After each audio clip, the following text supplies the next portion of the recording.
السلام علیکم ورحمۃ اللہ وبرکاتہ.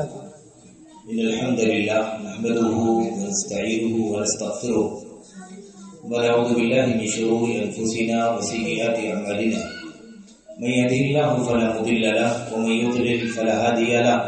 واشهد ان لا اله الا الله وحده لا شريك له واشهد ان محمدا عبده ورسوله. اما بعد فإن خير الحديث كتاب الله وخير الهدي هدي محمد صلى الله عليه وسلم وشر الأمور محدثاتها وكل محدثة بدعة وكل بدعة ضلالة وكل ضلالة في النار. أعوذ بالله من الشيطان الرجيم. بسم الله الرحمن الرحيم. محمد رسول الله والذين معه أشداء على الكفار رحماء بينهم إلى آخر الآية. وقال عز من قائل يا أيها الذين آمنوا اطيعوا الله واطيعوا الرسول واولي الامر منكم فان تنازعتم في شيء فردوه الى الله والرسول الى اخر الايه. قال النبي صلى الله عليه وسلم كل امتي يدخلون الجنه الا من ابى. قيل ومن يأبى يا رسول الله؟ قال من اطاعني دخل الجنه ومن عصاني فقد ابى.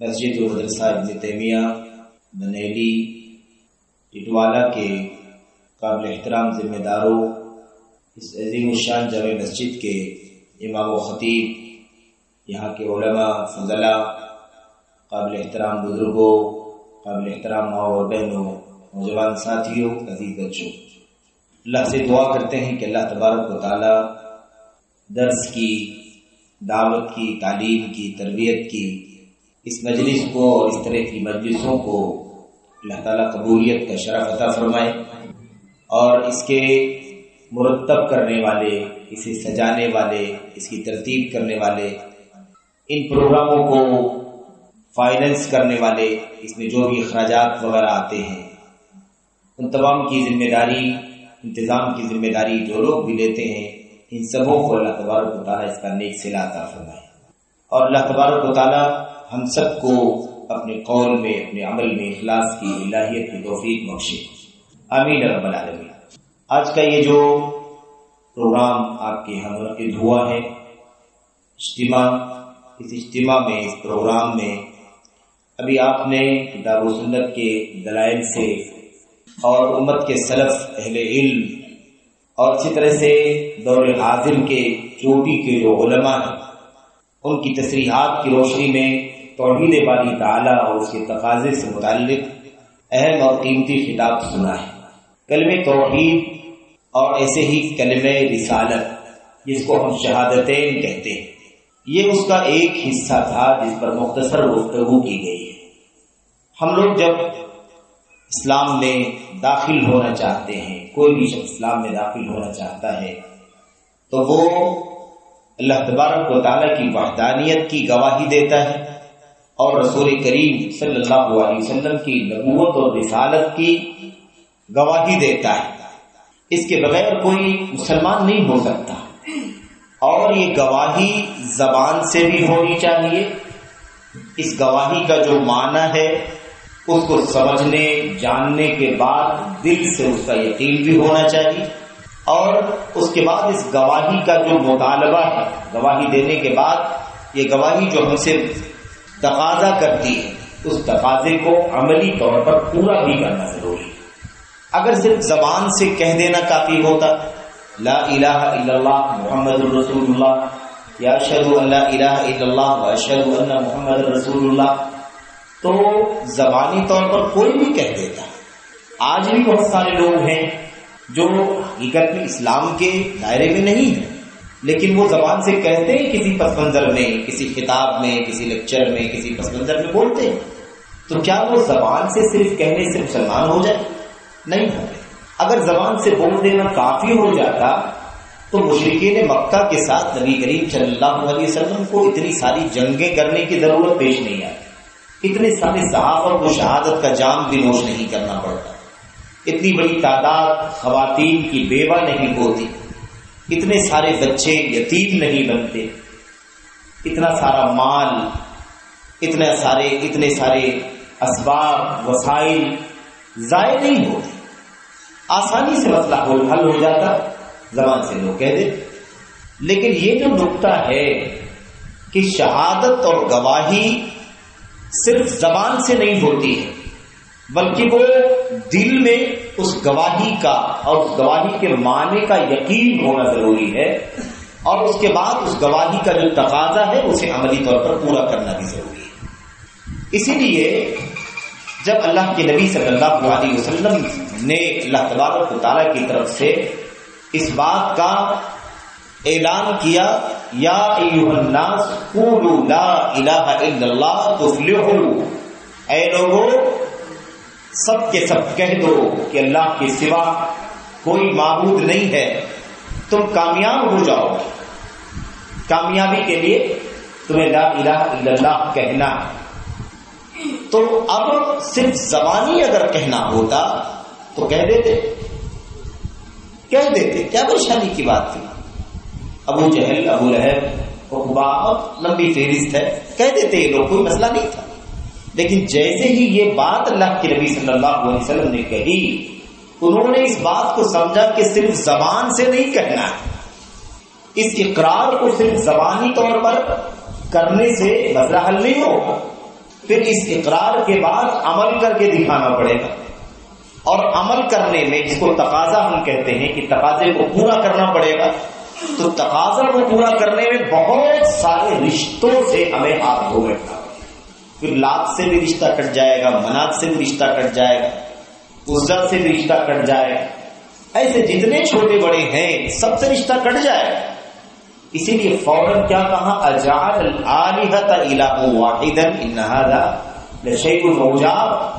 ارے یہ کیا مطالبہ کیا جا رہا ہے، کس چیز کا مطالبہ کیا جا رہا ہے؟ کیا اس شخص نے یعنی محمد صلی اللہ علیہ وسلم نے سارے معبودوں کو ایک معبود بنا دیا؟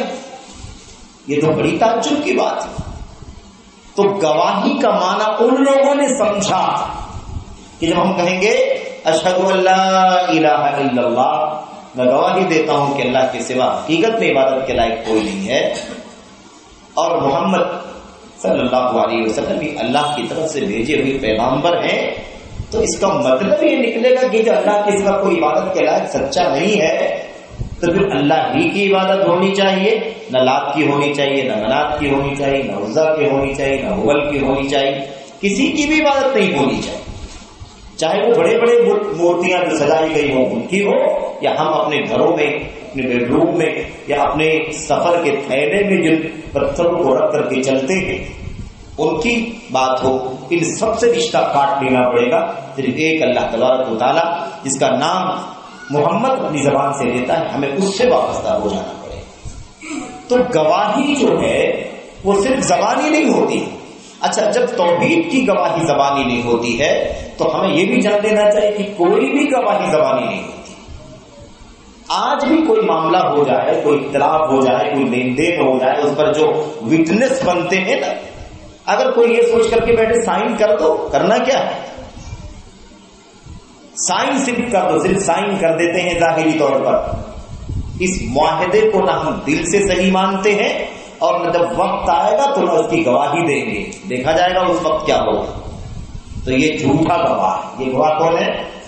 یہ جھوٹ اپنی گواہی میں جھوٹ بولنے والا ہے. تو یہ ہے شہادت الزور جس کو کہا جاتا ہے، جھوٹی گواہی. تو گواہی بہت امپورٹنٹ ہوتی ہے، بہت اہم ہوتی ہے. خیر ہم لوگ دوسری طرف نہ چلے جائیں. جو اصل بات ہم لوگوں کو کرنی ہے وہ یہ ہے کہ اللہ کی وحدانیت کی، اس کی بندگی کی گواہی، اس کی عبادت کی گواہی، اس کی ربوبیت کی گواہی، اس کے اسماء و صفات کی گواہی، یہ تو گواہی ہمیں دینی ہے. اور اس کا تذکرہ آپ نے ابھی اس پہلے خطاب میں آپ نے سن لیا ہے. دوسرا جو گواہی کا حصہ ہے وہ رسول کریم صلی اللہ علیہ وسلم کے رسالت اور نبوت کی گواہی. اور یہاں بھی مسئلہ ویسے ہی ہے. اس گواہی کا بھی معنی ہمیں سمجھنا ہے اور اس گواہی کا تقاضا ہمیں سمجھنا ہے.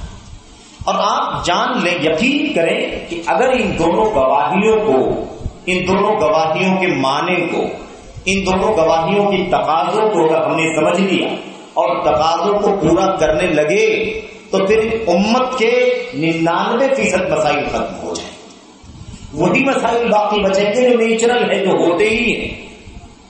انسانی آبادی میں، انسانی بستی میں، انسانی سوچ، انسانی فکر، انسانی عقل، انسانی سوجھ بوجھ کی وجہ سے، فرق کی وجہ سے جو اختلاف ہوتا ہے بس اتنا ہی اختلاف باقی بچے گا۔ عصبیت کا، جان بوجھ کر کے ٹکراؤ اور میلان کا، یہ سارا اختلاف ختم ہو جائے، سارے مسئلے ختم ہو جائے۔ تو اللہ کے نبی صلی اللہ علیہ وسلم کے بارے میں جب ہم کہتے ہیں وَأَشْهَدُ أَنَّ مُحَمَّدًا رَسُولُ اللَّهِ یا وَأَشْهَدُ أَنَّ مُحَمَّدًا عَبْدُهُ وَرَسُولُهُ، اور میں گواہی دیتا ہوں کہ محمد صلی اللہ علیہ وسلم یہ اللہ کے رسول ہیں، یا میں گواہی دیتا ہوں کہ محمد صلی اللہ علیہ وسلم اللہ کے بندے اور اس کے رسول ہیں، تو اس گواہی کا معنی کیا ہوتا ہے؟ اس گواہی کا معنی کیا ہوتا ہے؟ دیکھیں، اصل میں یہ کوئی خبر نہیں دی جا رہی ہے، یہ خبر نہیں ہے کہ کوئی سمجھے کہ بتایا جا رہا ہے، انفارم کیا جا رہا ہے کہ بھائی اللہ کے سوا کوئی سچا معبود نہیں ہے اور محمد صلی اللہ علیہ وسلم اللہ کے رسول ہے۔ خبر دے رہے ہیں، انفارم کر رہے ہیں، آپ کو نیوز دے رہے ہیں، آپ کو معلومات ہو جانی چاہیے کہ اللہ کے سوا کوئی عبادت کے قابل نہیں ہے اور محمد صلی اللہ علیہ وسلم اللہ کے رسول۔ تو یہ صرف خبر نہیں ہے، صرف یہ بتایا نہیں جا رہا ہے، بلکہ یہ کیا ہے؟ ہاں، یہ بہت اہم مسئلہ ہے کہ جب ہم کہتے ہیں کہ محمد صلی اللہ علیہ وسلم اللہ کے رسول ہیں، اس کا مطلب یہ ہوتا ہے کہ جس لمحہ، جس منٹ سیکنڈ پر ہم نے یہ کہا کہ محمد صلی اللہ علیہ وسلم اللہ کے رسول ہیں، اسی وقت ہم نے اپنی ذات پر یہ لازم کر لیا کہ اب جب تک زندہ رہیں گے، جب تک جسم میں جان ہے، تب تک مانیں گے تو صرف محمد کی مانیں گے، جو حکم آئے گا محمد کی طرف سے مانیں گے، سمجھ میں آئے تب بھی مانیں گے، نہیں سمجھ میں آئے تب بھی مانیں گے، چستی ہو، چاہت ہو، شوق ہو تب بھی مانیں گے، شوق نہیں ہو تب بھی مانیں گے۔ اور جس چیز سے محمد صلی اللہ علیہ وسلم ہمیں منع کر دیں گے بالکل چھوڑ دیر نہیں کریں گے، کیونکہ ہم یہ مان رہے ہیں کہ محمد صلی اللہ علیہ وسلم اللہ کے رسول۔ یہ خبر نہیں ہے، جیسا کہ ہم نے کہا خبر نہیں ہے، اور خبر ہے تو خبر انشاء کے معنی میں، امر کے معنی میں۔ خبر کس معنی میں ہے؟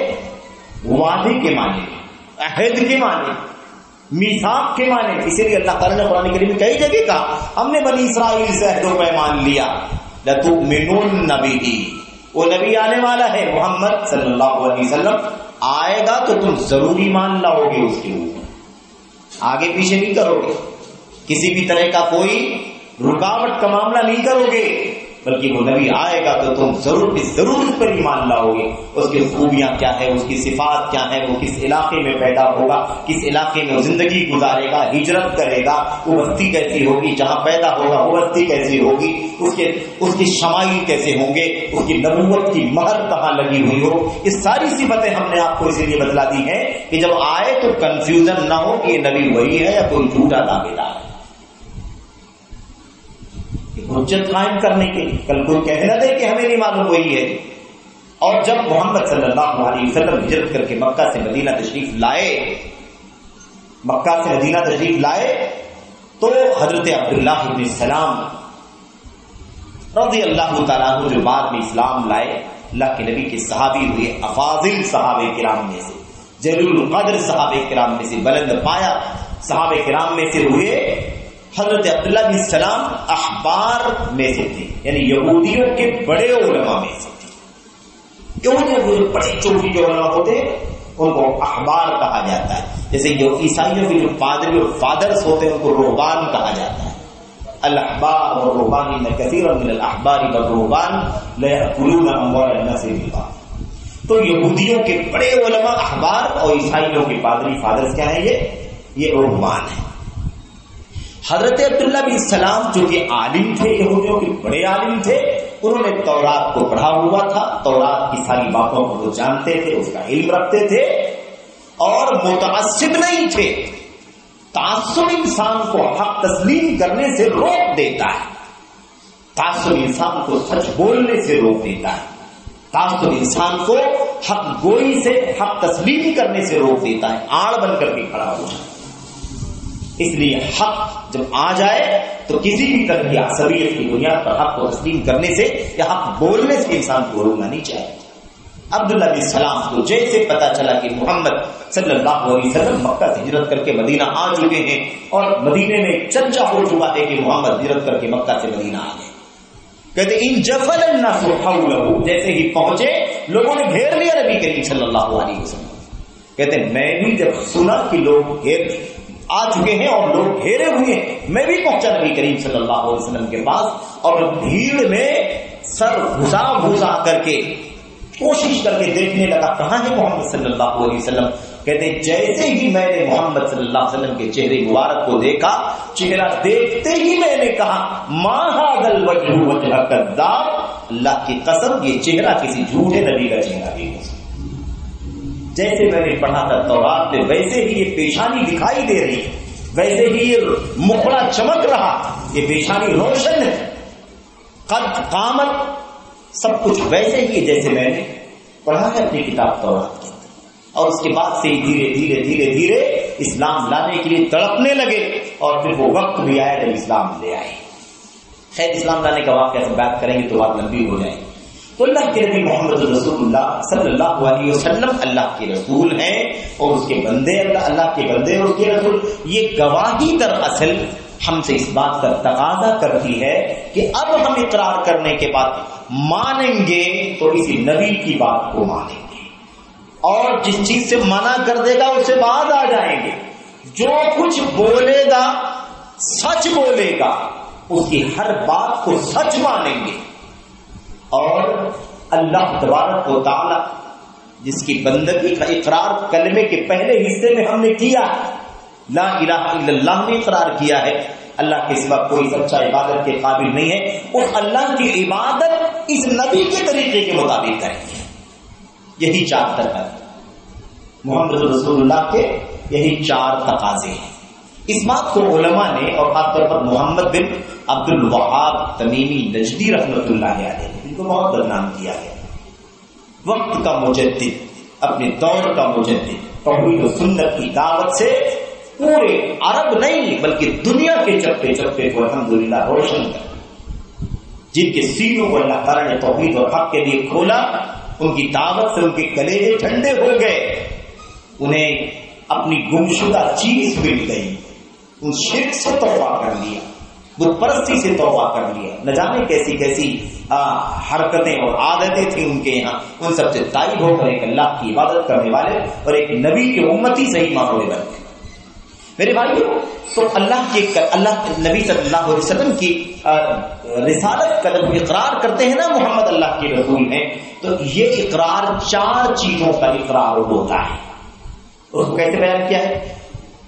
طاعتہ فیما امر، طاعتہ، ابھی وضاحت کروں گا، طاعتہ فیما امر، ہم نے کہا محمد اللہ کے رسول ہیں، اس کا مطلب نمبر 1 طاعتہ فیما امر، تصدیقہ فیما اخبر، نمبر 3 الانتہاء عما نہى عنہ وزجر، اور نمبر 4 وَأَلَّا يُعْبَدَ اللَّهُ إِلَّا بِمَا شَاءَ۔ چار چیزیں اس کلمے کے دوسرے جز محمد الرسول اللہ کا تقاضا ہے۔ اسی چار باتوں کو اگر ہم نے سمجھا، امت نے سمجھا اور اس کے مطابق عمل کر لیا، سارے مسئلے ختم ہو جائیں۔ اب میں سرسری وضاحت کروں گا اور اکا دکا میں آپ کو حوالے بھی دیتے بھی جاؤں گا تاکہ بات واضح ہو جائے اور بہت لمبی بھی نہ ہو۔ دیکھیں، ایک تقاضا محمد صلی اللہ علیہ وسلم اللہ کے رسول ہے، مطلب اب محمد جو کچھ بھی کہیں گے ہم ہر حکم میں آپ کی اطاعت و فرما برداری کریں گے۔ تو صرف خبر نہیں ہے، نیوز نہیں ہے کہ محمد اللہ کے رسول ہے، رسالت کا اقرار ہے، رسالت کی خبر دی جا رہی ہے۔ تو رسالت یعنی اللہ کی طرف سے پیغمبری، اللہ کی باتیں امت تک پہنچانے کا مشن اس نبی کو دیا گیا ہے۔ تو یہ نبی جو کچھ لائے گا اس کی کیا کریں گے؟ ہم مانیں گے۔ جو کچھ بھی کہے گا، جو کچھ بھی حکم دے گا، اس حکم میں اس کی اطاعت کریں۔ یہاں ایک بات کو اچھی طرح سمجھنا ضروری ہے۔ وہ یہ ہے کہ وہ نبی جو کچھ بھی حکم دے گا ہم اس میں اس کی اطاعت کریں گے. اچھا اس کی بات کو تو ہم ٹھکرائیں گے نہیں، لیکن کیا کسی اور کی بات بھی اگر آ جائے تو اس کی بات کو بھی مان لیں گے، اس کی بات کی بھی اطاعت کر لیں گے؟ اسی کے ساتھ یہ بھی سمجھنا ضروری ہے کہ ہم مانیں گے جو کچھ بھی حکم دے گا وہ رسول صلی اللہ علیہ وسلم، ہم آپ کی بات کو مانیں گے، اطاعت کریں گے اور آپ ہی کی اطاعت کریں گے، آپ کے سامنے کسی کی اطاعت نہیں کریں گے. یہ سب اسی کے اندر شامل ہے، سب اسی کے اندر شامل. ورنہ اس اقرار کا کوئی فائدہ ہی نہیں ہوگا کہ آپ جو کہیں گے آپ کی بھی اطاعت کریں گے، فلاں فلاں فلاں جو کہیں گے اس کی بھی اطاعت کریں گے، کوئی فائدہ کیا ہوا اطاعت کریں؟ اسی لیے توحید عبادت جیسے ضروری ہے ایسے ہی توحید اتباع بھی ضروری ہے. اسی کو علماء نے کیا لکھا اپنی کتابوں کے اندر؟ توحید الاتباع یا توحید المتابعہ. عام طور پر جو لفظ اردو میں مشہور ہے اتباع کہتے ہیں، اللہ کے رسول کی اتباع. عربی میں جب آپ جائیں گے تو اتباع زیادہ متابعت استعمال ہوتی ہے، متابعت کا لفظ استعمال ہوتا ہے. متابعت الرسول، اللہ کے رسول کے پیچھے پیچھے چلنا. اتباع کا معنی بھی وہی ہے لیکن متابعت کا لفظ عربی میں زیادہ استعمال ہوتا ہے، جبکہ دونوں الفاظ عربی کے ہیں. تو اللہ کے نبی صلی اللہ علیہ وسلم کی اطاعت کریں گے ان تمام چیزوں میں جس کا وہ حکم دیں گے. ہر چیز میں حکم، ہر چیز کا جو کچھ بھی آپ کہیں گے ہم مانیں گے. چون چرا نہیں کریں گے، ایسے ویسے نہیں کریں گے، وجہ نہیں پوچھیں گے، سبب نہیں پوچھیں گے، کیوں کا سوال نہیں کریں گے، ابھی نہیں کر پائیں گے بعد میں کریں گے، ایک سیکنڈ بھی ڈیلے نہیں کریں گے. آمنا و صدقنا سمعنا و اطعنا، یہ اہل ایمان کا شعار. سن لیا ہم نے اور سننے کے ساتھ ساتھ مان لیا، کوئی تاخیر نہیں. میرے بھائی ایسی ایسی مثالیں ہیں نا سیرت کے اندر، یعنی سیرت صحابہ کے اندر اطاعت کی اور آپ کی اتباع میں، آپ کے حکم کو مان لینے میں اتنی مثالیں اور ایسی نادر مثالیں ہیں کہ آپ سن کر کے حیران. نبی کریم صلی اللہ علیہ وسلم مسجد نبوی میں خطبہ دے رہے ہیں، خطبہ ارشاد فرما رہے ہیں. اسی بیچ میں ابن مسعود رضی اللہ تعالیٰ عنہ مسجد نبوی میں داخل ہوئے. آپ جانتے ہیں اللہ کے نبی صلی اللہ علیہ وسلم کا حکم ہے کہ اذا دخل احدكم المسجد فلا يجلس حتى يصلي ركعتين. جب تمہیں سے کوئی آدمی مسجد میں داخل ہو تو 2 رکعت پڑھنے سے پہلے نہ بیٹھے، جس کو تحیۃ المسجد کہتے ہیں. اچھا یہ کسی بھی وقت کے لیے ہے، چاہے وہ ممنوع ٹائم ہو تب بھی، کیونکہ یہ کوئی الگ سے مستقل نماز نہیں ہے، یہ داخلے کی نماز ہے. جب بھی داخل ہو تو پڑھ لینا. اب وہ کون سا ٹائم ہے اس سے کوئی لینا دینا نہیں ہے، بس پڑھنا ہے. اچھا اللہ کے نبی صلی اللہ علیہ وسلم خطبہ دینے داخل ہوئے. اللہ کے نبی نے فرمایا یا ابن مسعود اجلس، ابن مسعود بیٹھ جاؤ، کیوں کھڑے ہو؟ آپ خطبہ مشغول ہیں، کبھی آپ ادھر مخاطب ہیں، کبھی آپ ادھر مخاطب ہیں. نظر دروازے کی طرف گئی، نظر پڑی تو ابن مسعود کھڑے دکھائی دی. آپ نے یہ نہیں، آپ کو نہیں معلوم کہ ابھی وہ داخل ہی ہو رہے ہیں، آپ نے دیکھا کہ بس کھڑے نظر آ رہے ہیں. آپ نے ابن مسعود بیٹھ جاؤ. ایک پیر چوکھٹ سے باہر، دوسرا پیر چوکھٹ کے اندر. ابن مسعود خود کر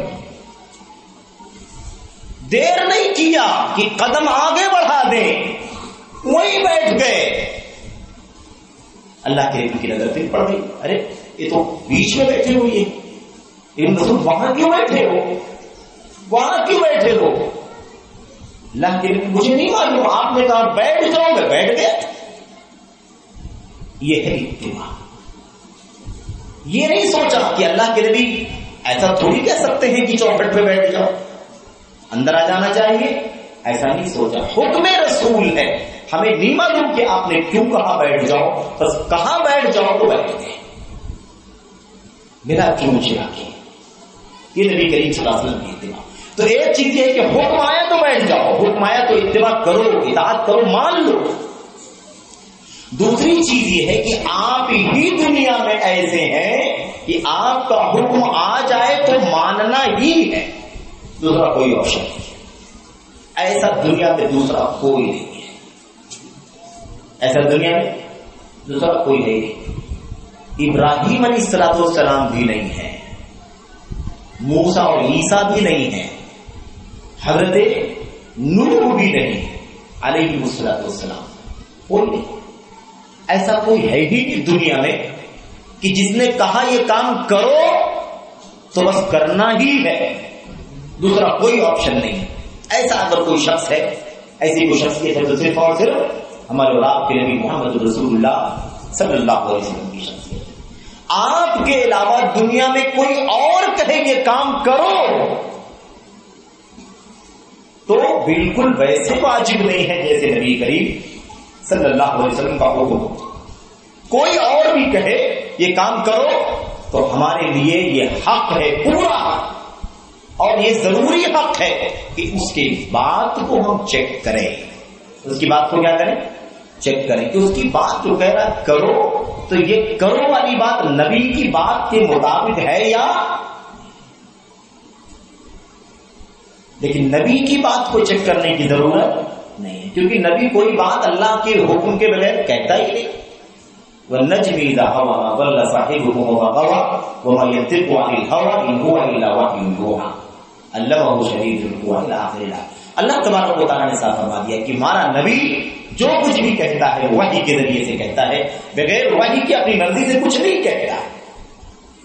عمرو بن عاص یا عبداللہ بن عمرو بن عاص رضی اللہ تعالیٰ عنہ کا واقعہ آپ جانتے ہیں؟ جانتے ہیں ان لوگوں نے، مشرکین مکہ نے ان کو ورغلانا چاہا۔ اللہ کے نبی کے ساتھ ساتھ رہتے تھے، اللہ کے نبی کی زبان سے جو کچھ بھی نکلتا تھا سب نوٹ کرتے تھے، لکھتے تھے، جو بھی آپ نے کہا نوٹ کر لے، جو بھی آپ نے کہا نوٹ کر لے، چلتے پھرتے کیسے ایک آدمی، آج تو ریکارڈر ہو گیا ہے، ہر چیز ریکارڈ ہوتی ہے، قلم سے نوٹ کر رہے ہیں جو بھی اس زمانے میں وسائل تھے۔ مشرکین مکہ نے ان سے کہا کہ بھائی تم ہر چیز بیٹھ کے نوٹ کرتے رہتے ہو محمد کی صلی اللہ علیہ وسلم، اور محمد ہمیشہ جو باتیں کرتے ہیں وہ صحیح موڈ میں نہیں کرتے ہیں، کبھی اچھے موڈ میں ہوتے ہیں، کبھی خوشی کے ماحول میں ہوتے ہیں، کبھی غصے میں ہوتے ہیں، ناراض ہوتے ہیں، تم سب نوٹ کر لیتے ہو۔ ایسا مت کیا کرو، دیکھ لیا کرو کون سی بات نوٹ کرنی ہے، کون سی بات نہیں نوٹ کرنی ہے، جو بات نوٹ کرنی ہے وہ نوٹ کرو، جو نوٹ کرنے کے قابل نہیں ہے مت نوٹ کیا کرو۔ مشرکین مکہ نے اس طرح سے ان کو کہا وہ اللہ کے نبی کے پاس ہے، ہاں اس کی بھی تصدیق چاہیے، اس کی بھی تصدیق چاہیے کہ یہ بات ماننی ہے یا نہیں ماننی۔ بات تو عقل میں آ رہی ہے، ظاہر ہے کہ انسان ہے نبی کریم صلی اللہ علیہ وسلم، کبھی آپ ناراض بھی ہو رہے ہیں، کبھی آپ غصہ بھی ہو رہے ہیں، کبھی آپ کے سامنے اچھے کام ہو رہے ہیں تو آپ خوش ہوئے ہیں، کبھی کوئی نازیبا کوئی چیز ہو رہی ہے تو آپ غصہ ہو جا رہے ہیں، آپ کا چہرہ سرخ ہو جا رہا ہے غصے سے، یہ سب تو ہے۔ اب آدمی کے ذہن میں یہ چیز آتی کہ ہاں بات تو صحیح ہے کہ سب نہیں نوٹ کرنا چاہیے، کیا نوٹ کرنا چاہیے کیا نہیں نوٹ کرنا چاہیے چیک کرنا چاہیے، لیکن اس بات کی تصدیق ہونی چاہیے۔ اللہ کے نبی کے پاس کہا، اللہ کے نبی صلی اللہ علیہ وسلم كنت اكتب كل شيء اسمعه من فيك، اللہ کے نبی میں آپ کی زبان سے جو کچھ بھی سنتا تھا میں نوٹ کر لیا کرتا تھا۔ فنهتني قريش عن ذلك، قریش کے لوگوں نے مجھے اس سے منع کر دیا اور کہا لا تكتب كل شيء محمد صلی اللہ علیہ وسلم يتكلم بالغضب والرضا، محمد کبھی خوشی میں بات کرتے ہیں کبھی ناراضگی میں بات کرتے ہیں، تو چیک کر لیا کرو کیا لکھنا ہے کیا نہیں لکھنا ہے۔ یہ سوال آپ سے کرنے کا اللہ کے نبی، کیا یہ بات صحیح ہے کہ آپ کی ساری بات نہیں نوٹ کرنی چاہیے؟ تو اللہ کے نبی کیا فرمائے؟ اللہ کے نبی فرمائے فوالذی نفس محمد بیدہ ما خرج من فی الا حق،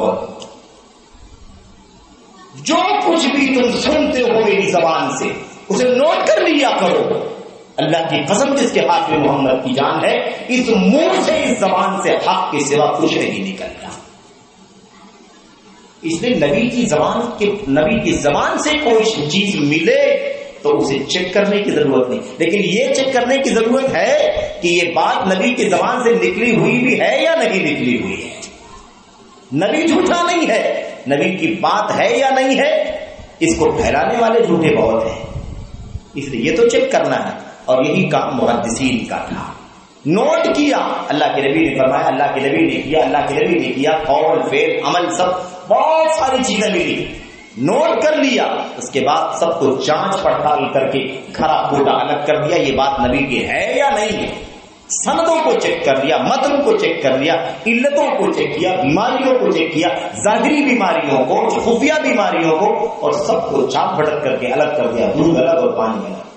الحمدللہ یہ محدثین کا کام تھا۔ اللہ تعالیٰ نے ایسے لوگوں کو پیدا کیا جو اللہ کے نبی کی باتوں کو، آپ کی ایکچوئل باتوں کو، سچی حقیقی باتوں کو، اور جو آپ کے نام سے جھوٹی چیزیں پھیلا دی گئی تھی، ان دونوں کو چھانٹ کر دیا۔ تو اللہ کے نبی صلی اللہ علیہ وسلم کی رسالت کا اقرار، پہلا کام کیا اس کے اندر؟ جو بھی آپ حکم دیں گے آپ کے حکم پر سر جھکا دیا جائے۔ سمجھ لیں یہ کام۔ اچھا جناب، دوسری چیزیں میں کہہ رہا تھا آپ سے کہ یہ چیز صرف نبی کے لیے ہے کہ جو بھی آپ کہیں گے ماننا ہے، اس کے سوا یہ بات کسی اور کے لیے نہیں ہے۔ اللہ کے نبی صلی اللہ علیہ وسلم کے سوا کسی کی بات آئے گی اس کو چیک کیا جائے۔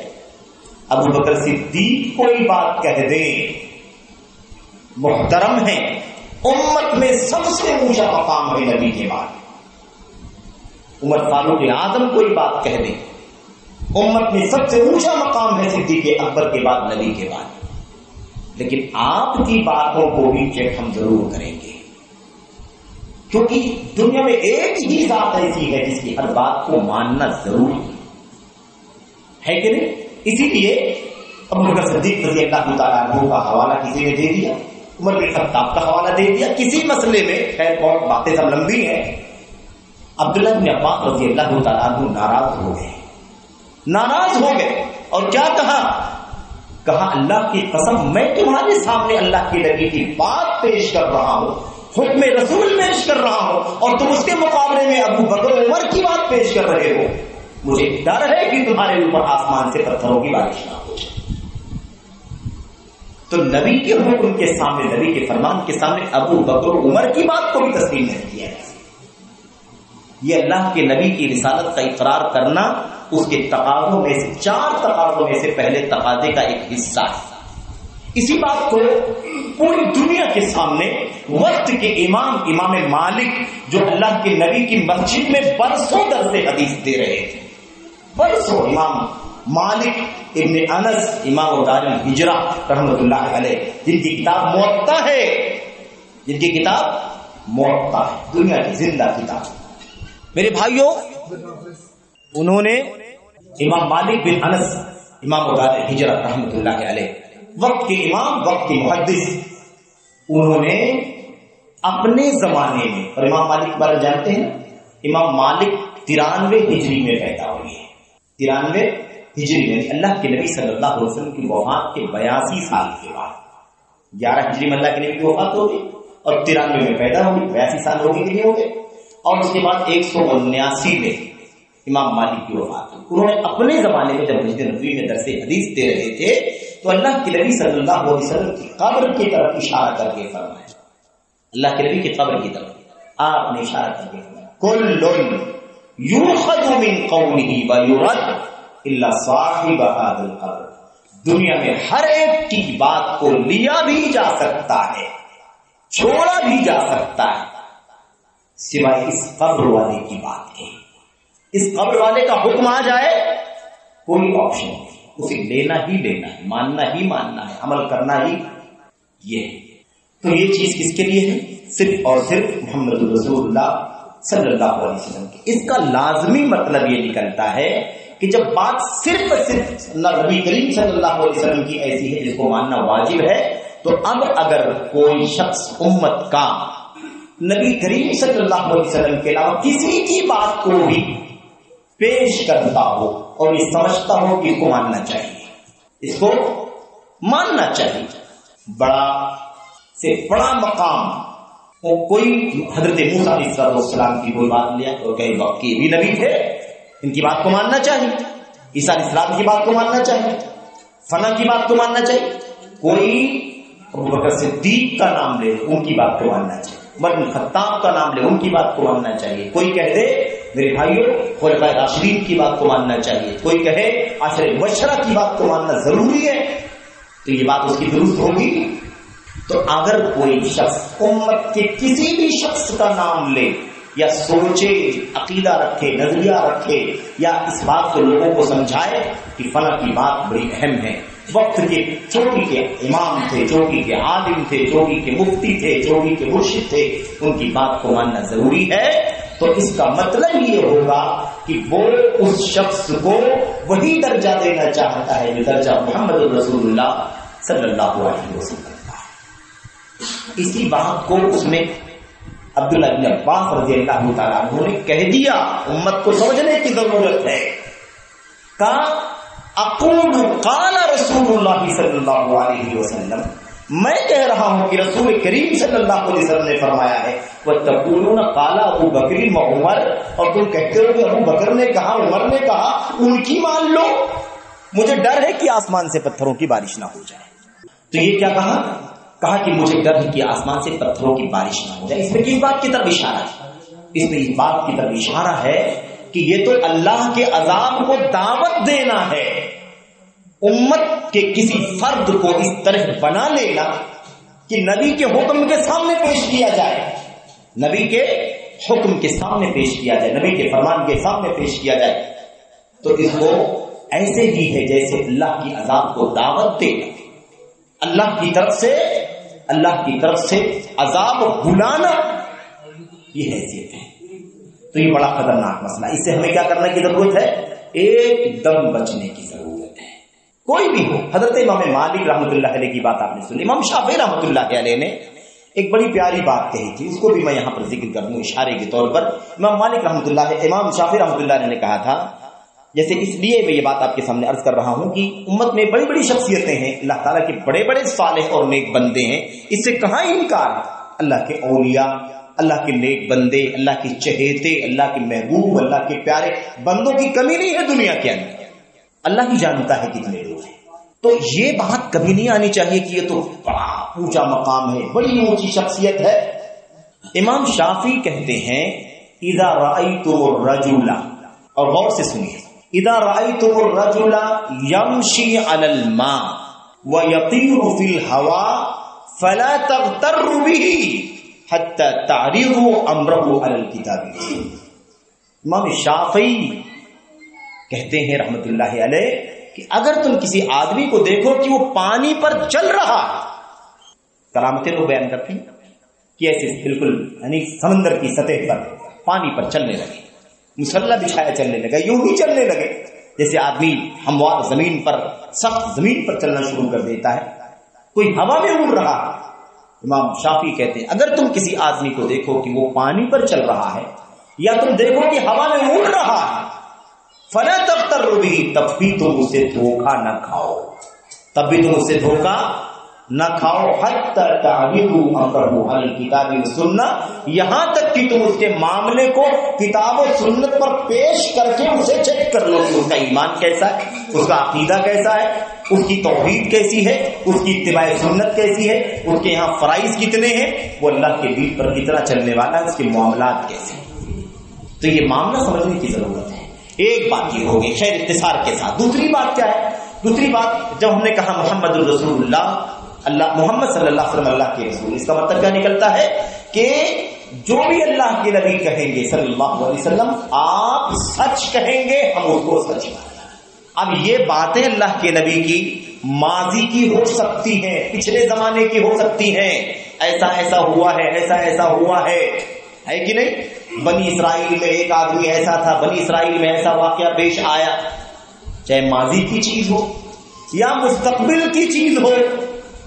عیسیٰ علیہ السلام تشریف لائیں گے، دمشق کی مسجد کے مشرقی مینارے پر آپ نزول فرمائیں گے، مثال کے طور پر دجال کا مسئلہ ہے، یاجوج کا مسئلہ ہے، فلاں فلاں سارے مسائل ہیں، قرب قیامت کے واقعات ہیں، ایک زمانہ ایسا آئے گا میری امت میں، ایسا ایسا ہوگا، ایسا ایسا ہوگا، زناکاری پھیل جائے گی، بدکاری وغیرہ، جو بھی آپ نے مستقبل کے بارے میں خبر دی، فیوچر کے بارے میں، یا آپ نے حال یعنی اسی وقت جب آپ موجود تھے اس وقت کے بارے میں آپ نے کوئی خبر دی، سامنے کوئی معاملہ نہیں تھا لیکن آپ نے خبر دی کہ ایسا ہوگا، ایسا ہوگا، کوئی بھی خبر آپ نے ماضی کی، مستقبل کی، حال کی کوئی بھی خبر آپ نے دی ہو، اس خبر میں آپ کی تصدیق کرنا، آپ کو سچ ماننا ضروری ہے۔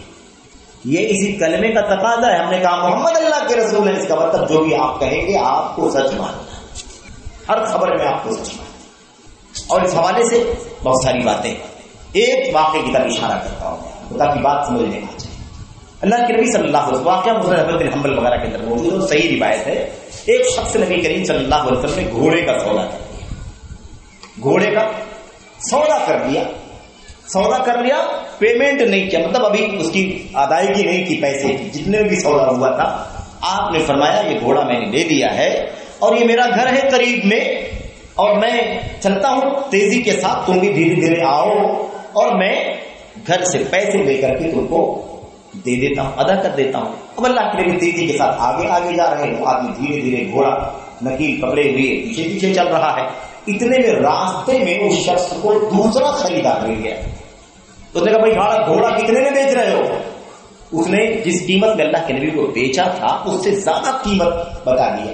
300 دینار میں اگر بیچا تو 600 دینار کی. اس کو لگا کہ گھوڑا اچھا ہے، 600 روپے میں بھی 600 دینار میں بھی گھوڑا سستا ہے، اچھا ہے. اس نے کہا ٹھیک ہے یہ 600 دینار تم لے لو، گھوڑا مجھے دے دو. اب اس آدمی کو لالچ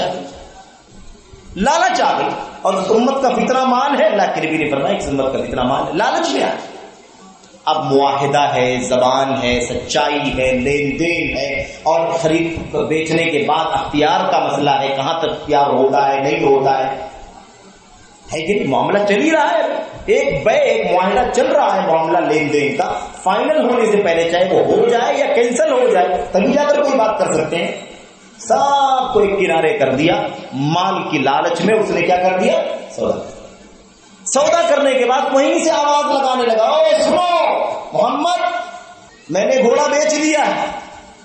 اللہ کے نبی صلی اللہ علیہ وسلم نے سنا نہیں، آپ اندر تشریف لے گئے، آپ نے پیسے نکالے اور آپ پیسے لے کر کے گھوڑے والے کے پاس پہنچ گئے. یہ لو بھائی اپنے پیسے لے لو. ابھی وہ اس آدمی سے بات چیت ہی کر رہا تھا، پیسے کا لین دین کر رہا تھا دوسرے والے سے. اللہ کے نبی نے پیسہ دینا شروع کر دیا. یہ لوگ نے کہا کہ آپ کون ہیں؟ ابھی میں سودا میں نے کیا، پیسے لانے کے لیے گیا تھا، تم سے کہہ کر کے گیا تھا، میں نہیں جانتا تمہیں کون ہو، تم نے سودا تو کیا نہیں. اللہ کے نبی نے فرمایا عجیب بات ہے، ابھی آدمی سے میں نے سودا کیا ہے اور اس آدمی شخص سراسر جھوٹ بولتا ہے، اور دیکھا آپ نے کہ کوئی آدمی آ گیا ہے اور خرید رہا ہے، زیادہ قیمت دے دیا ہوگا. اس آدمی نے اس طرح سے معاہدے کو بلا بات چیت کیے توڑ دیا، زیادہ بات چیت ہوئی. اللہ کے نبی صلی اللہ علیہ وسلم سے اس شخص نے کہا اچھا ٹھیک ہے آپ نہیں مان رہے ہیں تو کوئی گواہ پیش کر دیجیے، کوئی گواہی پیش کر دیجیے، گواہی. اب جب سودا کیا تھا اللہ کے نبی نے، وہ بیچنے والا تھا، اب خریدنے والا تیسرا کوئی آدمی تو تھا نہیں. اللہ تعالیٰ تو گواہ ہی ہے ہر جگہ، کفا باللہ شہیدا، اللہ تو گواہی کے لیے کافی ہے. لیکن یہاں پر تو انسانی گواہ چاہیے، اس نے کہا گواہی پیش کر دیجیے. اللہ کے نبی نے کہا بھائی کوئی گواہ تو تھا نہیں، آپ اور ہم ہی گواہی میں کہاں سے پیش کر سکتا ہوں. اتنے میں وہیں سے ایک صحابی رسول گزرے، حضرت خزیمہ ابن ثابت رضی اللہ عنہ. انہوں نے دیکھا کہ آپس میں تو میں ہو رہی بات چیت چل رہی ہے کچھ، اور وہ انہوں نے چند جملے سنے، سمجھ میں آ گیا کہ معاملہ کیا ہے، کس طرح کا جھگڑا اور کیا بات چل رہی ہے. اس نے سنا کہ وہ آدمی کہہ رہا ہے اگر آپ سچے ہیں اپنی بات میں تو کوئی گواہ پیش کر دیجیے یا آپ نے مجھ سے گھوڑے کا سودا کیا. میرے بھائیوں خزیمہ بن ثابت فوراً آگے بڑھے، انہوں نے کہا میں گواہی دیتا ہوں کہ محمد صلی اللہ علیہ وسلم نے تم سے گھوڑے کا سودا کیا. اللہ کے نبی صلی اللہ علیہ وسلم نے اس آدمی کو چھوڑ کر کے خزیمہ کی طرف توجہ فرمائی اور آپ نے فرمایا خزیمہ تم تو تھے ہی نہیں، تم کیسے گواہی دیتے ہو کہ میں نے گھوڑا خریدا اس آدمی سے؟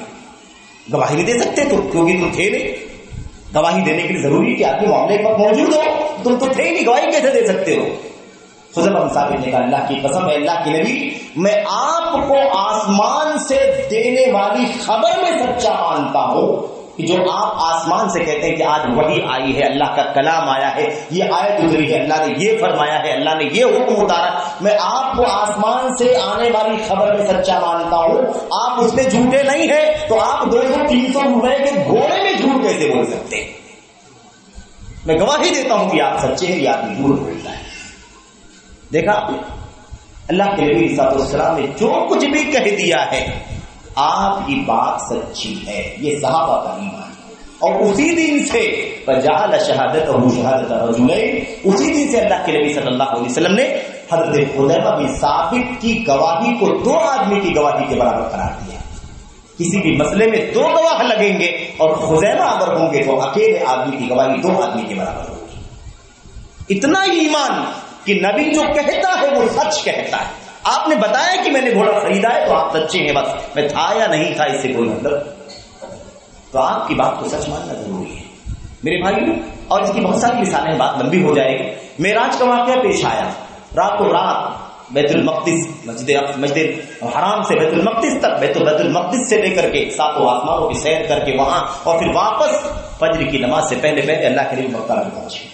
خبر پھیل گئی صبح. ارے روز تو نئی نئی خبر محمد کے بارے میں ملتی تھی، ایسی باتیں، ایسی باتیں کرتا تھا. آج تو بڑی عجیب و غریب بات یہ کر رہا ہے، کہہ رہا ہے کہ رات میں مسجد حرام سے نکلا، مکہ سے فلسطین پہنچا، فلسطین سے 7 آسمانوں کی سیر کر کے پھر راتوں رات یہاں پہنچ گیا. اس سے بڑا جھوٹ کیا ہو سکتا ہے؟ اس سے بڑا جھوٹ کیا ہو سکتا ہے؟ وہاں تانے تشنی، ہنسی مذاق، چھلی ملی اڑائی گئی. اور اس کے بعد آپ کے سب سے جگری ساتھی ابو بکر صدیق کے پاس بھی یہ مشرکین مکہ پہنچے. ارے ابو بکر سنو، تمہارا ساتھی روز نئی نئی عجیب و غریب بات تو کہتا ہی تھا، آج تو بڑی عجیب و غریب بات کہہ رہا ہے جو سن بھی نہیں سکتے، سمجھ بھی نہیں سکتے، مان بھی نہیں سکتے. ایسی کوئی بات کا کیا بات ہے؟ اللہ کے نبی علیہ السلام کا معجزہ ہے. ابو بکر کو بھی نہیں معلوم کہ کیا ہوا رات، نہیں معلوم کسی کو. وہ اللہ تبارک و تعالیٰ جبریل امین علیہ السلام کے ذریعے سے پورا سفر ہوا ہے. تیسرا کوئی نہیں، چوتھا کوئی نہیں جانتا کہ معاملہ کیا ہے. کہا اچھا کیا معاملہ ہے؟ بڑے تعجب کی بات کرو، کیا معاملہ؟ کہا وہ اتنے کہتا ہے کہ راتوں رات یہاں سے فلسطین اور 7 آسمان کی سیر کر کے فجر کی نماز سے پہلے واپس آ گئے. کہا بالکل صحیح کہتا ہے، سچ کہتا ہے. اگر میرے ساتھی محمد نے یہ بات کہی ہے تو بالکل سچ کہی ہے، اور واقعی یہ معاملہ ایسے ہی ہوا ہے. اسی دن سے ابو بکر کے نام کے ساتھ صدیق کا لقب جڑ گیا. بات اللہ کی آئے، نبی کی فرمان کی آئے، ابو بکر آنکھ بند کر کے اس کو سچ ماننے والوں میں شامل ہوئے. یہ ہے. تو میرے بھائیوں، من النبیین والصدیقین والشہداء والصالحین وحسن اولئک رفیقا. اسی لیے صدیقین کا مقام اتنا اونچا ہے کہ نبیوں کے بعد رکھا گیا، نبیوں کے بعد ان کا مقام ہے. میرے بھائیوں خیر، تو دوسری چیز کیا ہو گئی؟ رسالت کے اقرار کے تقاضے میں ایک تو ہر چیز جو بھی آپ کا حکم آئے گا مانیں گے. دوسری چیز، جو بات بھی آپ کہیں گے آپ کو آپ کی بات میں سچا تسلیم کیا جائے گا، آپ جھوٹ نہیں بول سکتے. نمبر 3، جس چیز سے بھی اللہ کے نبی منع کر دیں گے اس سے ہم باز آ جائیں گے. کیوں منع کر رہے ہیں؟ اس کے پیچھے کیا راز ہے؟ اس میں کیا حکمت ہے؟ اسے کیا فائدہ ملے؟ یہ سب تکلفات کی کوئی بات نہیں کریں گے ہم. بس نبی نے کہا نہیں کرنا ہے تو بس نہیں کرنا ہے. یہ ہے لا الہ الا اللہ کے بعد محمد الرسول اللہ کے اقرار کا تقاضا. ہم نے کہا محمد صلی اللہ علیہ وسلم اللہ کی رسول ہے، اس کا مطلب یہ بھی ہے کہ اب نبی کی طرف سے جس چیز کو منع کر دیا جائے گا ہم فوراً اس چیز کو چھوڑ دیں گے. وما آتاکم الرسول فخذوہ وما نہاکم عنہ فانتہوا. جو کچھ رسول تمہیں دے لے لو، اور جس چیز سے روک دے باز آ جاؤ. اذا امرتکم بامر فاتوا منہ ما استطعتم وما نہیتکم عنہ من شیء فانتہوا یا فاجتنبوا ما استطعتم. جس چیز کا میں تمہیں حکم دوں آخری دم تک جتنی تمہیں طاقت ہو اس پر عمل کرو، اس کو بجا لاؤ. اور جس چیز سے منع کر دو آخری دم تک جتنی تمہیں طاقت ہو اس سے باز رہو.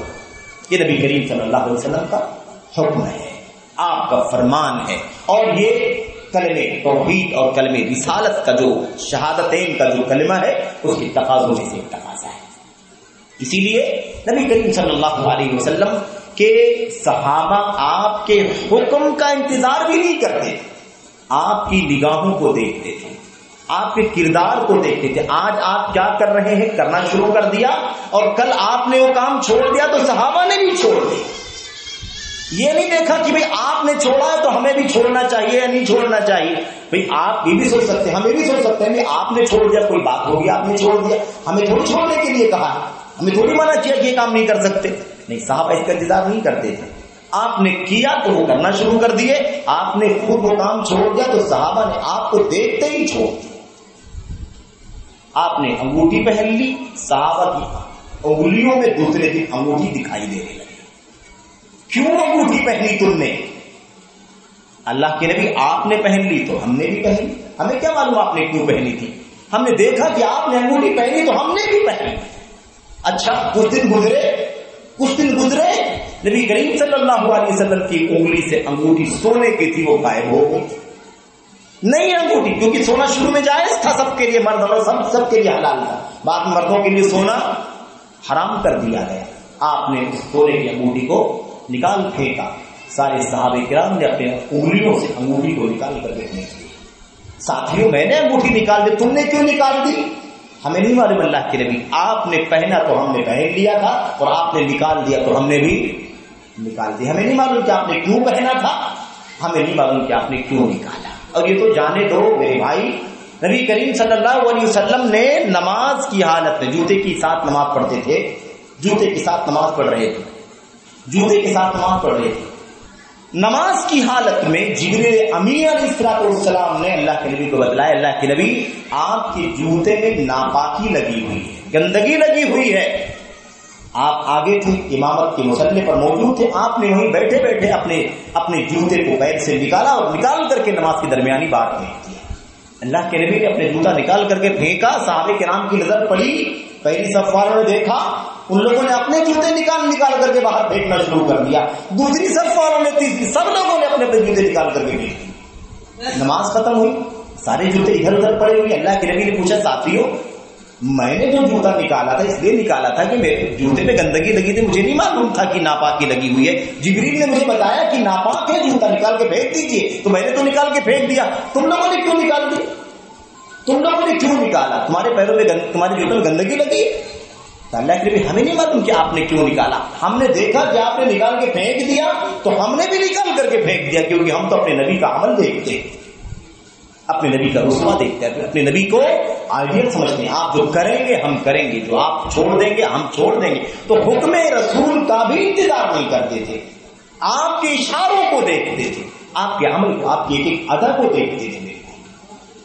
تو یہ ہے، اس لیے ہمیں چاہیے کہ ہم کیا کریں، ہم باز رہیں. جس چیز سے منع کیا نبی نے اسے باز رہو، بس چوں شرا مت کرو، کیوں ایسا ویسا، یہ ساری باتیں نہیں ہونی چاہیے.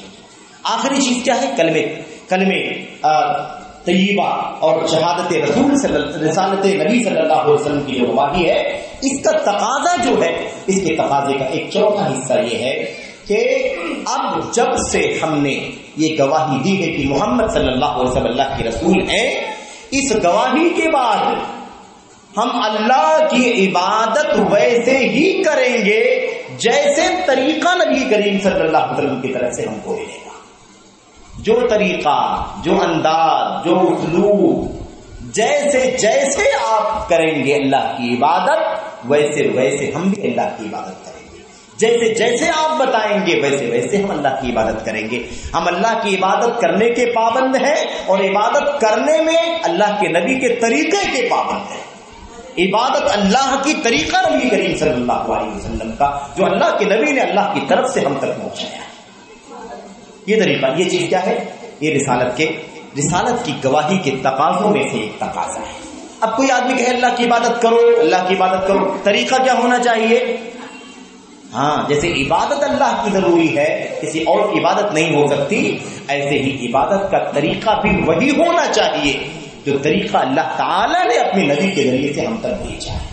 اور ہم جب کہتے ہیں کہ محمد اللہ کے رسول ہیں تو یہ ہم اقرار کرتے ہیں، اس بات کا اعلان کرتے ہیں کہ اللہ کی عبادت ہم اسی طریقے کے مطابق کریں گے جو طریقہ اللہ کے نبی صلی اللہ علیہ وسلم کے ذریعے سے ہمیں ملے گا. اسی لیے ہم کسی بھی عبادت کے مسئلے میں ہم ڈھونڈتے ہیں، تلاش کرتے ہیں اللہ کے نبی کی حدیث کیا ہے، اللہ کے نبی کی سنت کیا ہے، آپ نے یہاں کیسے کیا، آپ نے یہاں کیسے کیا. اسی لیے آپ دیکھیں اللہ کے نبی نے کیا فرمایا، آپ نے فرمایا صلو کما رأیتمونی اصلی، ایسے ہی نماز پڑھو، بالکل ایسے ہی نماز پڑھو ساتھیوں جیسے تم نے مجھے نماز پڑھتے ہوئے دیکھا.